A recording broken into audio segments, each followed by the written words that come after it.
अवधूत चिंतन श्री गुरुदेव दत्त श्री स्वामी समर्थ. नमस्कार, मी रोहिणी परत एकदा तुमच्यासाठी खूप महत्त्वाचा व्हिडिओ घेऊन आलेली आहे. आणि आजच्या व्हिडिओमध्ये खूप महत्त्वाची माहिती आपण बघणार आहोत की बघा, आता आपला गुरुचरित्र पारायणाचा सप्ताह चालू आहे आणि तुम्हाला माहिती आहे आपण आता सप्ताहात बसलेलो आहोत आणि आपण गुरुचरित्राचं पारायण करत आहोत. 18 एप्रिलला स्वामी महाराजांची पुण्यतिथी आहे आणि ह्या पुण्यतिथी निमित्त बरेचसे जण आपण गुरुचरित्राचं पारायण करत आहोत. पण बऱ्याचशा जणांना हे गुरुचरित्र पारायण करायला शक्य झालेलं नाहीये किंवा बऱ्याचशा जणांना असं होत नाहीये की तुम्ही म्हणजे आता येत्या पुढच्या 3 दिवस जर का राहिले तर तुम्ही 3 दिवसाचं पारायण केलं तर नक्कीच चालण्यासारखं आहे. पण बऱ्याचशा जणांना ते सुद्धा जर का जमलं नाही तर जेव्हा कधी तुम्ही हा व्हिडिओ बघत असाल, जेव्हा कधी तुम्ही हा व्हिडिओ उघडला असेल तेव्हापासनं तुम्ही फक्त एक छोटीशी सेवा केली किंवा एक छोटीशी गोष्ट केली, नाही नका करू पारायण, नका करू काही गोष्टी, पण तुम्हाला फक्त एक छोटीशी सेवा जर का करता आली, ती जरी केली ना तरी तुम्हाला पारायण केल्याचं फळ लाभेल. तर नक्की तुम्हाला काय करायचं आहे बघा, कितीही शक्य झालं तरी आपण पारायणाला आपल्याला 2 तास लागतात, 3 तास लागतात, सगळ्या गोष्टी उचतर आपल्याला बराच वेळ लागतो.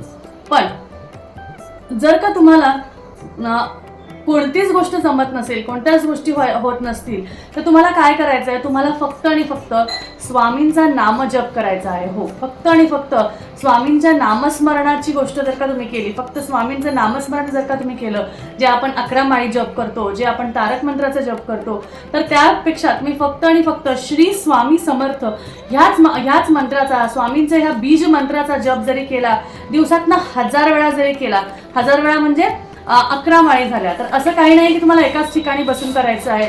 तुम्ही थोड्या वेळेस तुम्ही एखादा मंत्राचा व्हिडिओ लावून ठेवा आणि त्या व्हिडिओद्वारे तुम्ही म्हणत राहा.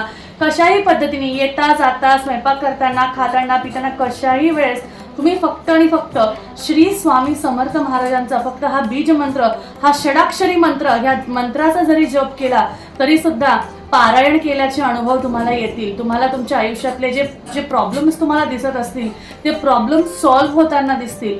आणि त्यातनं तुम्हाला काय करायचं आहे, नुसतं मंत्रच नाही म्हणायचं आहे, तर स्वामींकडे संकल्प करायचा आहे की स्वामी, मी हे पुण्यतिथीपर्यंत रोज माझ्याकडनं जेवढं शक्य होईल तेवढा मी हा मंत्र म्हणायचा प्रयत्न करेन. आणि माझी मनातली ही छोटी छोटी इच्छा आहे. तुम्हाला तर माहिती आहे की मी ह्या कारणामुळे पारायणाला बसू शकले नाही किंवा ह्या कारणामुळे मला पारायणाला बसता आलं नाही, तर माझी ही जी छोटीशी इच्छा आहे ही तुम्ही गोड मानून घ्या आणि माझ्याकडनं ही का होईना, छोटीशी का होईना, ही सेवा करून घ्या. बघा, बऱ्याचशा जणांना मासिक पाळीची अडचण असू शकते, सूतक असू शकतं, काहीही होऊ शकतं, पण आपल्याला जर का देवाला शिवायचं नाहीये, देवाला हात लावायचा नाहीये किंवा ह्या काही गोष्टी जरी नाहीये, पण आपल्याला त्याकडनं जमत नाहीये, तरी सुद्धा तुम्ही ही जर का छोटीशी सेवा केली ना तरीही तुमचं 100% काम होणं मान्य आहे. कारण स्वामींना फक्त आणि फक्त भक्ती, भाव आणि श्रद्धा ही महत्वाची आहे.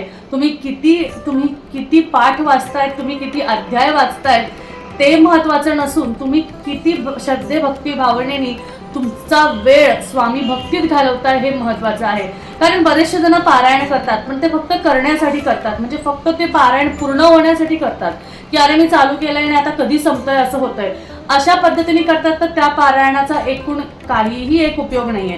पण त्याचपेक्षा श्रद्धा, भक्ती, भावने तुम्ही फक्त आणि फक्त जर का स्वामी समर्थांचं, त्यांच्या षडाक्षरी मंत्राचं, त्यांच्या बीज मंत्राचं जर का दिवसभरात कधीही नामस्मरण केलं तरीही ते चालण्यासारखं आहे आणि ते तुम्हाला फायदेशीर आहे. कारण त्यांनी काय होणार, तुमच्या ज्या सगळ्या अडचणी आहेत त्या स्वामींकडे मनोभावे तुम्ही करत आहात म्हणून ते पोहोचतील आणि स्वामी नक्की त्यावर तुम्हाला मार्ग दाखवतील. तर अशा पद्धतीने आजची माहिती एवढीच होती. तुम्हाला नक्कीच आवडली असेल तर व्हिडिओ जो आहे तो नक्कीच आवडला असेल तर लाईक करा, शेअर करा, चॅनलला सबस्क्राईब करा. परत भेटू अजून एका छानशा माहितीबरोबर, अजून एका छानशा व्हिडिओबरोबर. तोपर्यंत काळजी घ्या आणि असेच आपले व्हिडिओ बघत राहा. तोपर्यंत अवधूत चिंतन श्री गुरुदेव दत्त श्री स्वामी समर्थ. जय जय स्वामी समर्थ.